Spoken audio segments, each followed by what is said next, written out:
why do you think that is? That we have this feeling of I'm not good enough or I can't give myself enough credit. Is it a woman thing? Yeah. Is it a general thing? It's a woman thing. Yeah. 100%. And, one of my good friends is a professor at Suffolk.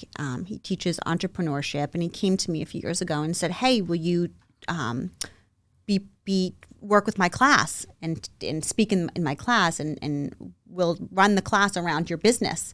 And I'm like, you want my business? Like, you want me to? And these are MBAs studying business at Suffolk University. I'm like, I don't have a business degree. What am I going to talk about? Like, kitten heels versus espadrilles. Like, what am I gonna? Like, what am I? What do I have to give and share? I'm not a business owner. I'm not an entrepreneur. Like, I'm not this business savvy mogul. He's like, Lindsay, you kind of are. You are. And I was like, oh, I am?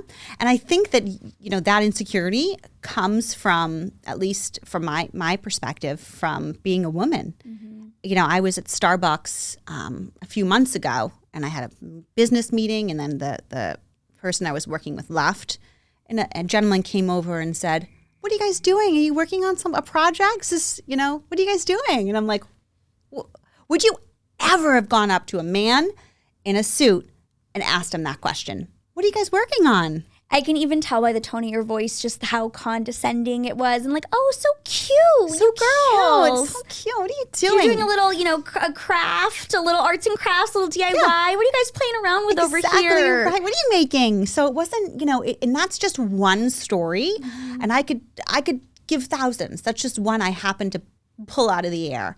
I was in a meeting last week. I was the only female in the room who actually knew the most about the topic, and no one cared one iota what I had to say. Wouldn't even talking. It's such a shame, but it's very much part of our society and the way that we're brought up. So the imposter syndrome is very real. Yeah, absolutely, and it is sort of this vicious cycle because society is conditioned to sort of think that it's a man's role to be in power and to take charge, and the woman sort of stays back a few steps, right? Mm-hmm. But then we're also taught as women, be polite, smile, don't ruffle feathers. So rather than sticking up for ourselves, we sometimes just stay a little quiet when those moments happen, and then that's almost perpetuating it as well. But then also why we have this imposter syndrome, because we don't want to stand up and give ourselves the pat on the back that we deserve. So it really is difficult, and I feel like we're making strides, but we're not all the way there yet. It's really hard to navigate, and I think that I'm learning that I don't necessarily want to do it like a man. I want to do it like a woman. And there are differences in, my dad is one of my business mentors that I go to for business questions. But, the way that he handles it is in a masculine way. Mm-hmm. And I'm like, well, there is a difference. Absolutely. And I've learned to love that difference. And I love working with all women, and we have a team of 40 women that I work with, and it's awesome. Yeah, it's awesome. I love that you have such a female-centered business. Yeah. And you also, hire, of course, a lot of females. That's always really great to see. And I think, we need more and more of that.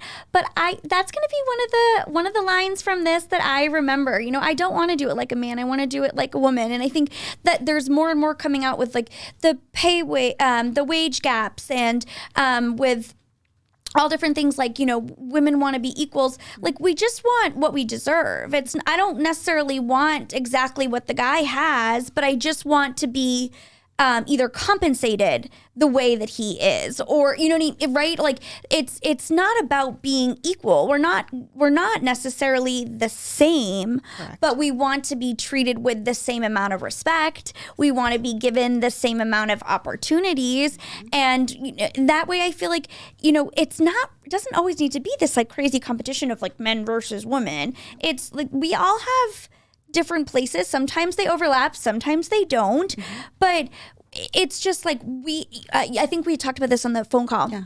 there's a lot of statistics going around with all the layoffs happening, unfortunately. But, talking about how when there's a job opening, say you get down all the way down to the qualifications and there's those 5 or 6 bullet points of you need this amount of years of experience, you need a bachelor's degree in this, you need to know X, Y, and Z programs, blah, blah, blah, blah. Women will take a look, and if we have all but one, we're less likely to apply.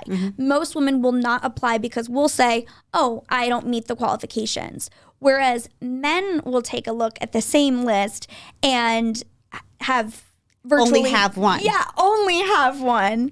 And they'll still apply. And it's that confidence. And I really do think it comes down to the conditioning. It's all confidence. And I've learned that we can do it all.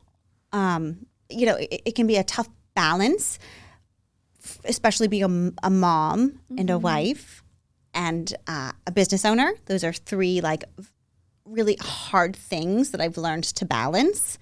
And I call it my trilemma.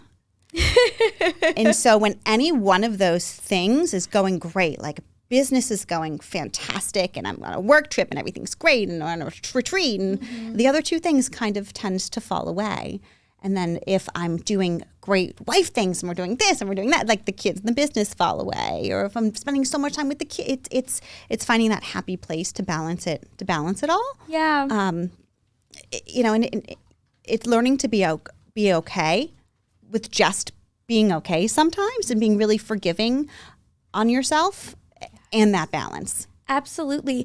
And, it's funny because we tend to beat ourselves up so much too of like, well, I can't give the business the attention it deserves because then the attention for my family is going to slip. But I've also, been hearing a lot about people talking about, a marriage. For years, we always say a marriage should be 50-50. A marriage isn't really 50-50. A marriage is sometimes I'm giving 80, sometimes you're giving 20, and sometimes it's vice versa, right? And I think it's being able to meet your partner where they're at and sort of compliment them. When I need a little bit more, you give a little bit more, and then I do the same for you. And as a business owner, there are going to be times where you have to prioritize your company and your business because you know that needs to stay afloat. And so, yeah, maybe you don't get home for dinner every single night, but then once you get past that hump, the business will be smooth sailing and you get to go on a big family vacation, right? So it's that not having it always be 50-50. It's like there's going to be some times where you can't give 100% into every single thing, and that's okay. Right. And stop kicking ourselves for that. Learning that balance and learning to forgive yourself just a little bit. Yes. And be kind to yourself and with your time. Yes. Oh my goodness. How is that for you as a stylist and sort of with this same mentality, like women coming into the store and they're not saying the most kind things to themselves? Oh, we're so mean to ourselves. We're so mean to ourselves. How do you sort of handle those situations? I think that putting them in the right items to feel great about themselves is awesome. And I always say there's only positive comments in here, like leave the self-deprecation at home. But, we're trying on bathing suits in February and we're, white and it's not, it's not easy. And we're awfully hard on ourselves. So it's just finding the right pieces that make you feel great. And that's what our stylists are there to do.